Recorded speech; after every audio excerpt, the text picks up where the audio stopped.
Hello and welcome to A Bunch of Therapists with me, Michaela McCarthy. And me, Dipti Solanki. We'll be bringing you stories and insights from inside the therapy room. So Dipti, who have we got on our podcast this week? Well, this week we have the lovely Julie Sale. Julie's really interesting. She's had a really long and illustrious career, which started off in corporate, and through personal circumstance, she went into therapy, trained as a therapist, and has now set up the Institute of Clinical Sexology. She calls it KICS for short. And I think it's going to be a really interesting conversation. Great. Look forward to hearing what she's got to say.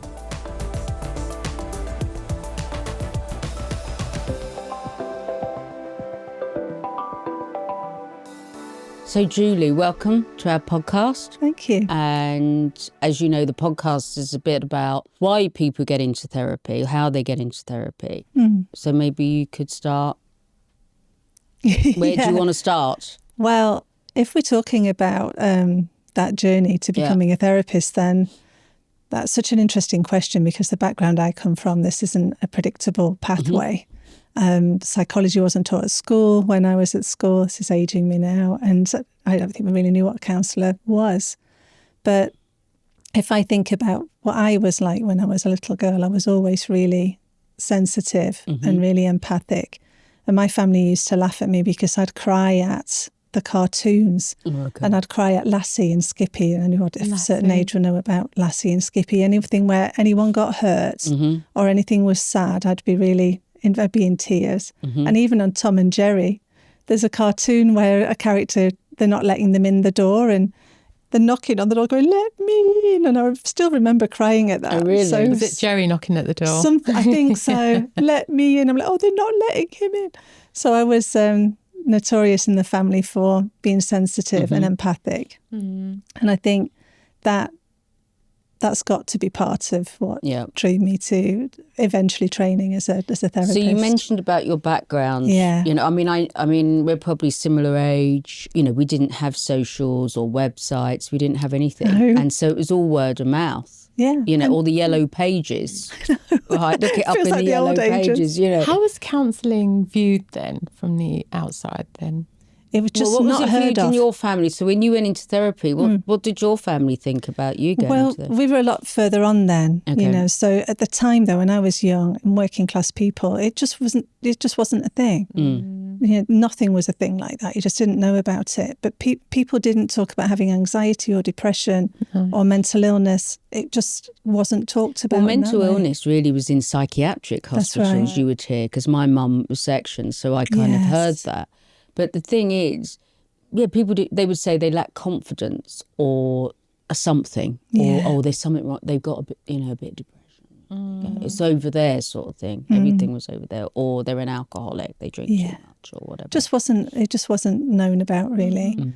I think people expected to just help one another in their families. My family was like that. We're a big family, and everyone just did the collectivist pull together type of process when anyone was upset. So it was just completely off of everyone's map in my family for anyone to go to university. Even I was the first person to go to university. Right. Where did your family, where in the country are your family from? From the Midlands. Okay. And my mum's family is from Yorkshire. So I think I have a stronger northern identity than I probably deserve because I actually didn't grow up in the north. But we have a very strongly influenced Yorkshire heritage, I'd say, with the food that we ate, the way that we spent a lot of time with my grandma. So no, I'm very proud of my working class heritage. I think that grafting, hard-working value was really inbuilt in me. And I genuinely mean this without being deliberately immodest. It's just a complete accident that I was bright enough to go to university. It was a total accident. I wasn't interested in school really, although compared to my rest of my family, I looked like I was. I just completely scraped through it.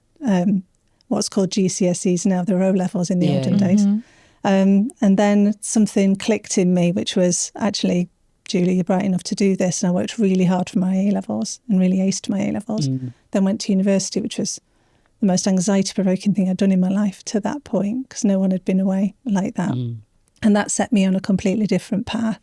But my goal then was about doing a job that earned money Yeah. because I was from a family with no money. But I think that's it's quite common for some people from a working class background. If they do well, they'll go, especially if they go into the corporate world or entrepreneurial or business, that the focus, okay, there is money, but it's to there's a drive. There's this inner drive because you've been around poverty. You can see what that looks like. And actually you think, actually, I don't want to be like that, so I'm going to go and do something. If you have the ability to be able to do that. Completely. I was really unusual at university in that the first year I was in the career centre at the university saying, what jobs can I do with this degree? It was all about straight away from the off. It was all about getting work. And that's why I ended up in the corporate world, because you just needed to earn money and I had to be self-sufficient. No one was going to be able to support me, not through any kind of selfishness, but they just didn't have the money. You know, so it's in our family you would have been expected to be earning money from 16. So my mum did an incredible job to be able to help me get through uni. Sure. That was really unusual. So, you know, I owed her that. Yeah. So that was the focus. And then as my career developed, it got closer and closer to being with people. It was always about people. So I went into operations management, which was about managing factories full of people. Yep. And it's a very people management related skill in manufacturing. I'm from the manufacturing area of the country. Well, was. It's all gone abroad now. And then moved into human resources, which appeared to be more about people, getting closer to looking after people, looking at policies, training and those kinds of things. And I say appeared because in the corporate world, it's not really about people. Yeah. Interesting. What was your experience of that then? Well, disappointing. One of the problems I've experienced my whole life is that I'm prone to idealism. And I think if something can be done well and kindly and appropriately, then it should. And that can connect to naivety, really. So I think it's a little bit naive thinking that if I went into a people role, then I would be able to support and help people. Well, actually, the more senior I became, the more my job was about helping the CEOs to get rid of people legally. That is an issue. Just out of interest, being, you know, the first to go to uni in your family, what was it like for you? Did you sort of then live a sort of different life from your family? Because I think when, you know, coming from a working class family and then you move into a middle class lifestyle, let's say, there is that, you moved over the track slightly. Yeah, that's exactly my experience. Not unkindly, I've got a lovely family. I don't. You know, there's no criticism there at all. But the narrative growing up was, this is our Julie, she's the clever one. Which, can you imagine what that'd be like for my sister and my brothers? Yeah. You know, especially but then my you've got sister. to live up to that, haven't you? Really? Yeah, and I just feel awful for. I've always felt awful for my sister. So I'm the second of four. Okay. And my sister is the third. So there's my older brother, me, my sister and a younger brother. My older brother and younger brother both set themselves up in their own businesses, trade related. They've just been self-employed.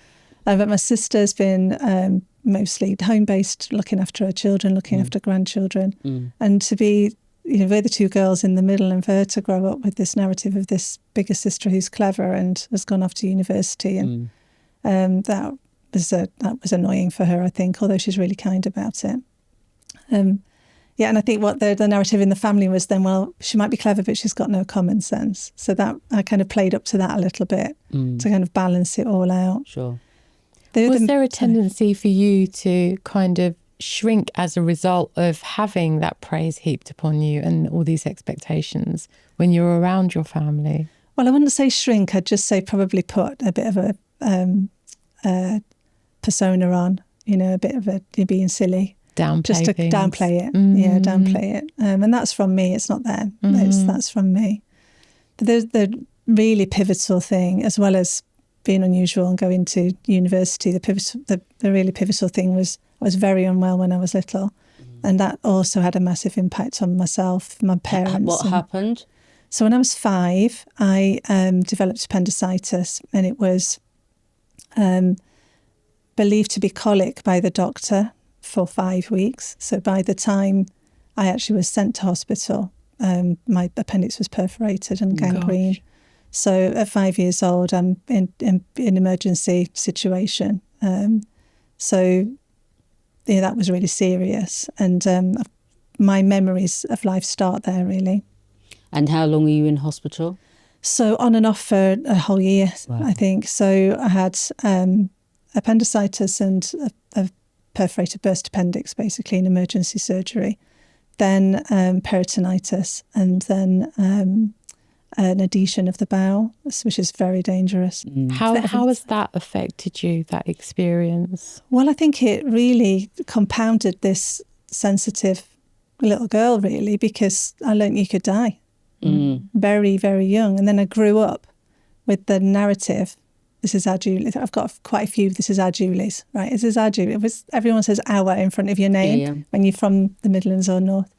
So this is our Julie, she nearly died, you know. This is our Julie, clever, this is clever the story. one. Yeah, this is the story. So that story fed in to the next pivotal thing that in my life, which was experiencing infertility. And those two events, I think, really contribute to the pathway to becoming a psychotherapist.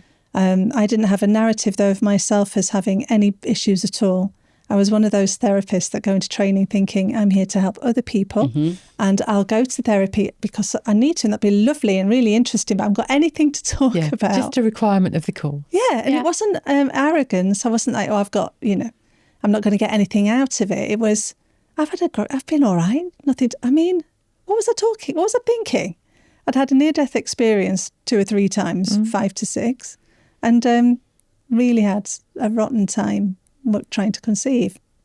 And all the stuff that happens in corporate land, I don't think anyone gets out of corporate land without a tough memory or two. But here's me tripping off to my therapy. But do you think, there's a lot of people out there, a lot of viewers, listeners, would say, oh, I don't need therapy, I've had an okay life. Because I think it's the bit about when you start talking about your family and your parents, it's almost don't want to say anything, and clients do want to protect their families. Yeah. It takes a while for people to settle in, and it's almost like you feel like you're portraying them by saying something, but it's actually your inner processes, really, on how, because you've got 4, there's 4 of you in your family, but I was listening to Gabor Maté, where he said actually every child comes from a different family. Yeah, that's interesting. They don't come from the same family. That's so true. And it's the experience of that child in relation to their family. That's why it's a different family. No, you're right. We've all had a different experience. Exactly. And so I think when people start to warm up a little bit, they realise that it's their process of themselves trying to make sense of them as a person. And that's right. It's that bit that I think therapy's about, really. Oh, no, that really resonates with me, all of the points about loyalty. And for me, it was about, I developed a really strong core value of independence and personal responsibility. And so going into therapy and making your parents responsible for whatever you were experiencing felt really lame and pathetic to me. That was just, I'm not blaming my parents. It's not all about the parents. Can you imagine the attitude I went into therapy training with? Who says it's all about the parents? What about peers? What about your own personality? And then, of course, there's an aspect that's about your parents. Well, I think sometimes if you think about childhood, we've all had different childhoods, right? And, especially what you say, coming from a working class background, I can relate to that, where I just didn't, it's not I'm looking down on my family at all, it's not about that. But I used to ride my bike and look out to the sky and think there's got to be other ways of living in this world. There's got to be a different way. I was only about 6 or 7, not knowing, lovely. And so you either have that or you don't. And some people are frightened to move out and go to uni if their family haven't gone to uni, or working, if I can imagine you working in the corporate world. Most people, and I am generalising, have gone to good schools, pretty middle class, unless you're working in certain levels within the corporate world. Yeah, I've spent most of my life frightened and reframing nervousness for excitement. I can actually remember the moment I decided to reframe my nervousness as excitement. I was in my 3rd year at uni, and I was going for an interview for this job that I'd been at university to get, a leadership job, a job that would train you to be a leader in corporate land. I didn't even know how to get a train because we didn't have trains in our town. We had buses. I went everywhere on the bus. So my posher friend Sophie taught me how to catch a train. That was the first thing. I mean, can you believe it? But that reframing was something that came very innately to you. Yeah. I had to make that decision. I remember being in the accommodation at university and thinking, I'm actually terrified. I'm always terrified. I'm going to have to rebrand this. I'm actually excited. And so Nerve Sighted was born. The Nerve Sighted, you know, I'm not terrified, I'm excited. And I've run on that for quite a number of years. I had to change because I wasn't going to be low economic. I wasn't going to be poor. So I had to get on with it. Circling back to what you were saying earlier about people being concerned about going into therapy because they don't want to, blame their family. Or I think the important reframe on that is to think that therapy is about your relationship with yourself. Right. And you might tell stories, and there might be very significant stories. And by that I don't mean lies. You know, when you say tell stories, it sounds like lies. Tell your stories of your experiences. Your experiences. And it might be a lot about other people, but ultimately therapy is about your relationship with yourself. And that's important to engage in. So it's not about... But I think at the beginning, that's what you do. You talk about other people because you're struggling to get to the self. So it's like you talk about other people, how you relate to them. But it's only through that you become more aware of yourself and looking at things in another way. You start to make more sense of yourself through telling those stories. I love that. That's a great way of explaining it. Rather than making more sense of what other people have done and why and how, which is an aspect of therapy. It all boils down to your own relationship. If we go existential, that's the core relationship. And that influences all your other relationships. I'm still doing that work. You know, I've still got a lot of that to do still. I just wondered for you, what was it like then later on going into therapy? As a client? Yeah, because you said, you thought, you were training, you thought there's nothing wrong with me, I know, it's brilliant, isn't it? Well, I had one bout of therapy before I trained to be a therapist. That was when I was experiencing unexplained infertility. And I was still in corporate world, and I'd be at senior corporate meetings. And luckily, I was at the level where you didn't have to say where you were all the time. So I could be somewhere else and not have to account for myself.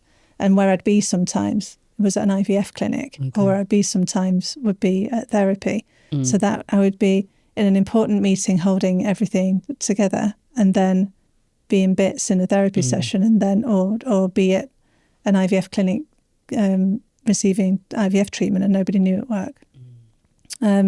So I went to therapy to help me with that, and that was before becoming a therapist. But I had a long-held ambition to become a therapist. By then it was really in my sights.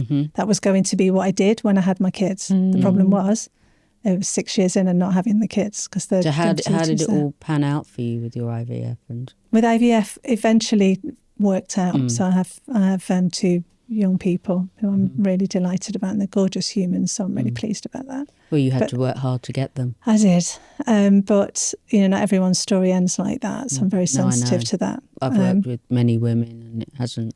I had 3 rounds of IVF for our son. 6 years it took to create him, and we say he's very expensive. And to pay for all that treatment, he was worth every last penny. And it takes its toll in so many different ways. But even on your body as well, though.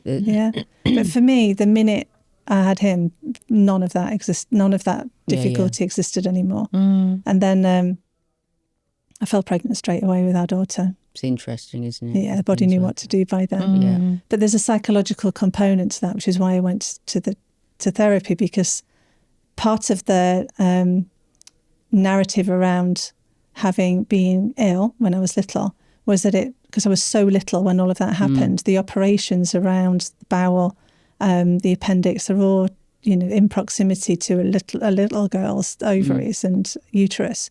So there was always a bit of a worry that I would have difficulty conceiving.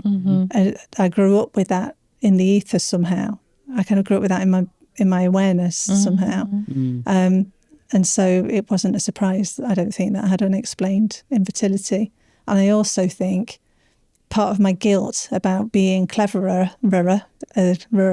in academically and developing a more economically sustainable life than perhaps my sister. I had a concept in my head that this was only fair, that there was a system of fairness in the world, and my sister got to have children and I got to have money.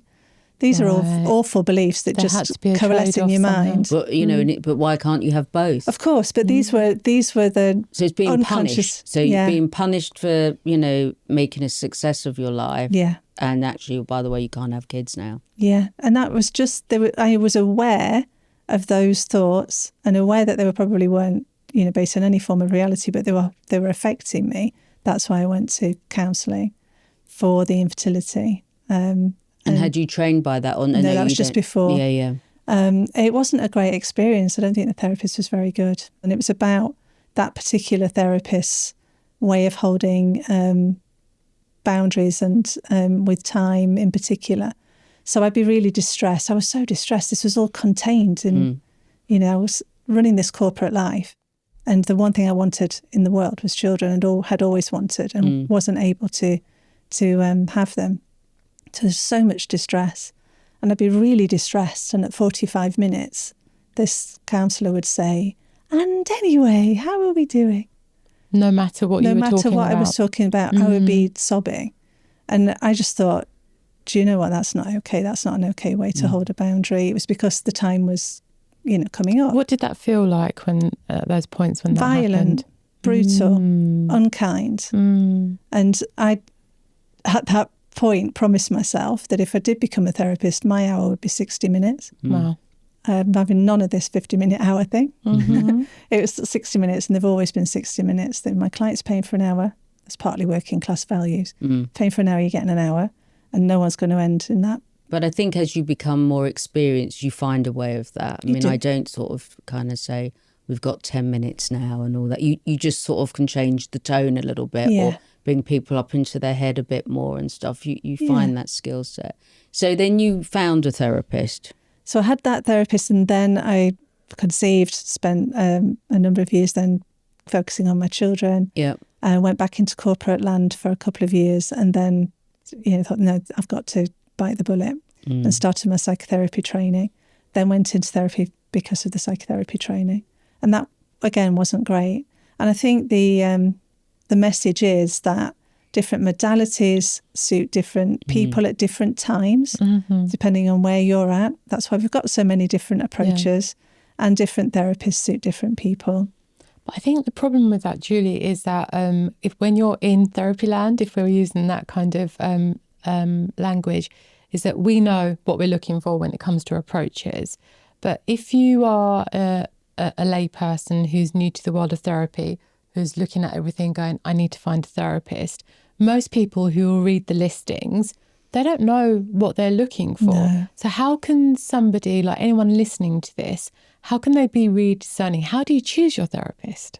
Yeah, it's tricky, isn't it? Yeah. It really is tricky. And therapists find it hard to find therapists. Right. We know all the lingo, really. I found it really hard, particularly the longer you go in your own career and the more established you are. And if you've got anything like a profile, trusting someone with your vulnerability becomes harder, I think. It's huge. I think it's a good idea to read a little bit about modalities, as we call it, approaches, and as a client, and just read about a little bit, nothing in depth, but just Google counselling modalities, and then it gives you a flavour of what the approach would be like. So person-centred approaches are focused entirely on the relationship, and they might not be particularly directive. They're very present-focused. Some clients might really need that space, and others might need something a little bit more interactive.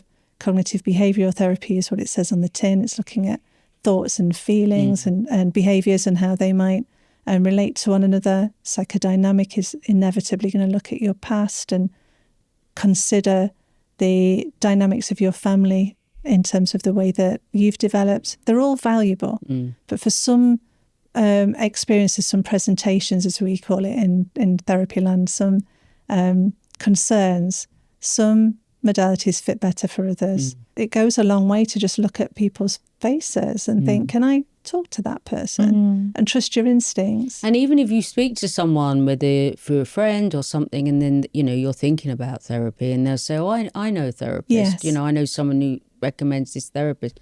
Recommendations are really good too. They are. And trusting yourself. So when you go into therapy, if it feels off, don't give it too long. Don't bother. This is so important. Yeah. I watched a TikTok the other day, and this lady on there was saying that she knew from the second session with this therapist that this therapist was being inappropriate and it was wrong, but it took her 8 years to leave him. Oh, wow. That's 8 years. That's because of power. And decent trainings in psychotherapy and counselling and a proper engagement with our code of ethics highlights that power dynamic. But unfortunately, the therapy profession is still an aspect, still has people in it with aspects of general society. So people will consciously or unconsciously develop power dynamics. Yeah. And I absolutely resonate with that experience. I stayed with my first training therapist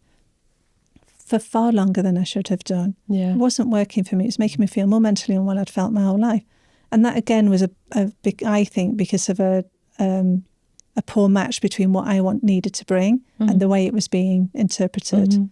It just wasn't right for me at that time. If we could encapsulate it in a different way other than power dynamics so that more people can recognise it in themselves. Yes. What is it that makes people stay in therapy with a particular therapist longer than they need to? I think it's many things. For me, it was about that wide-eyed people-pleasing. I'm supposed to be doing this. I was trained to be a therapist as well. And also worry about what it might be like for the training organisation if you changed your therapist. I think that rather than being able to explain that dynamic that keeps someone in therapy, because it's going to be complicated, I'd say trust your body and your body, the body signs. So, of course, if you've got a difficult history, you're going to have uncomfortable feelings in therapy. Therapy isn't comfortable, nor should it be. We should be we're going to talk about difficult things. But if you're still trust the person, or not even the person, the situation, it's okay. It feels okay to be there, or be curious, but the other person's sitting there and about yourself. Really, you think this is a different kind of setup. I've never done this. I don't know anyone that's done this, or I only know a few people that have. But it feels okay. If you feel okay in the room, then go for it. That's what I say. Yeah. So did you find someone that you felt comfortable with in your body? I did eventually, yes. So I would say that I've had a couple of therapeutic relationships that don't work. And I think that's really important to say, that they don't always work.